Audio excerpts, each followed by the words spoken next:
the number of people that must have their fingers in the pie is insane. It's insane. And how can I say that? I have well-placed police intelligence sources, well-placed civilian intelligence sources. I have documents myself that say that the transnational organized crime kingpins brag of their special relationships with Canadian officials. I'm aware of high-level reports which point to widespread corruption in BC, and I believe them. I believe what I see with my eyes, and that is Vancouver. To pull the camera out, this is the capital of supercars in North America. It's not a capital of finance, legitimate finance. It's a city of empty condos, McLarens, Lamborghinis, and Ferraris, and casinos run by the government and really run by organized crime, I believe, at some level. Well, so Sam, why are your sources coming to you? I mean, you're a great guy, Sam, but why aren't they screaming this from the tallest mountain? There's probably 2, 3, maybe even 10 answers to that. But I would say for the American friends, Canada is a society that's really built on privacy and politeness, and that is leveraged by nefarious actors. There's a big, I come back to, we have the education and expectation that Canada is an upright country. But what my reporting and some others has shown is that it has become a home for transnational crime because there's such privacy, because law enforcement in some ways is inhibited from cracking down on some of the most wealthy and powerful transnational narcos in the world. So why are they not screaming? They will lose their jobs. I'll give you a quick example. In my book and in this commission of inquiry I've talked about, an RCMP investigator in 2012 came out and said, the casinos are accepting bags with $500,000. They're not even reporting it as suspicious. They're just recording it as a large cash transaction. He went on to say, any average person on the street can tell you something stinks about that, and yet it's still occurring. We believe sophisticated organized crime is using BC casinos. What happened? He got his hand slapped by the minister responsible for gaming in BC, and it appears that his superiors, who, by the way, believed his story, told him or others, don't speak out again.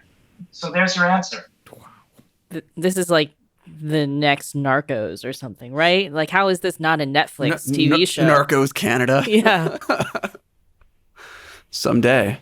It is Narcos Canada. And I tell you, you ask, why did they come to me? I've been, when I was sort of a younger reporter in Vancouver and trying to understand why people from my generation couldn't afford a home, I started looking for the reasons. I had to understand that offshore money coming in.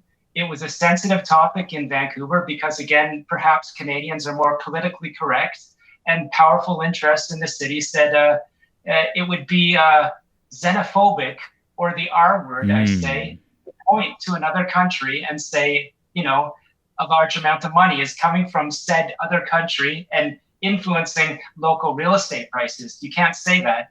I'm one that I was going to take the slings and arrows and say, I'm sorry, I was taught that the truth is the truth.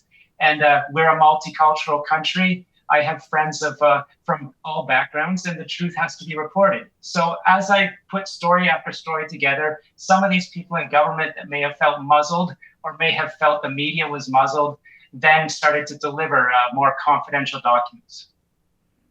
So you're preparing for the accusations of racism?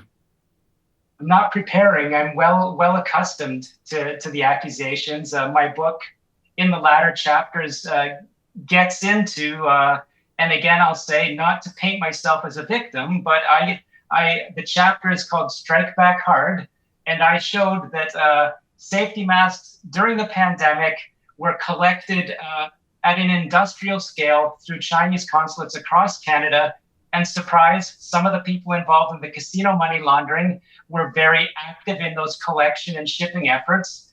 I did a story showing those connections, and I did face an organized campaign using the R word towards myself, sending petitions out. Ideas were to crowdfund a lawsuit against myself for some sort of hate. And none of it was, let me just say the lawsuit was not successful, but those attempts to silence critics of, first of all, the regime in China, and to try to make it look as if they're coming from a dark place, can be very successful in inhibiting investigative reporting or the media in Canada, and I'm afraid other countries, but Canada seems to be very susceptible to it. Well, hold on. I got to touch on something there. You talked about, it's known now that the Chinese Communist Party covered up the coronavirus and used those weeks to hoard medical supplies from around the world. You're saying the local government was involved in helping China hoard those medical supplies? No, I'm saying that my investigation showed that some of the people that are involved in United Front activity, as you know, this is China's foreign sort of interference efforts to control diaspora communities.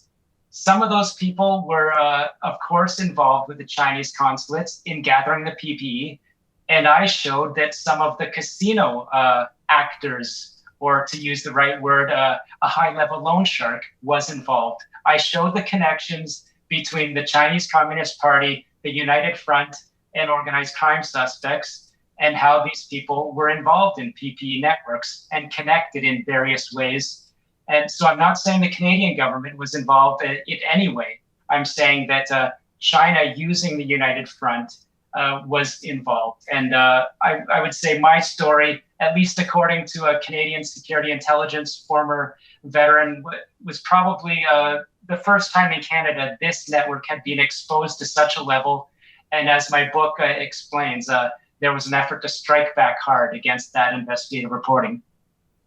I mean, I guess if you have this underground network that's being used to funnel money and drug money, why not use that to funnel, PPE back to China? You're at least a patriotic drug lord. I mean, it doesn't even sound like it's that underground.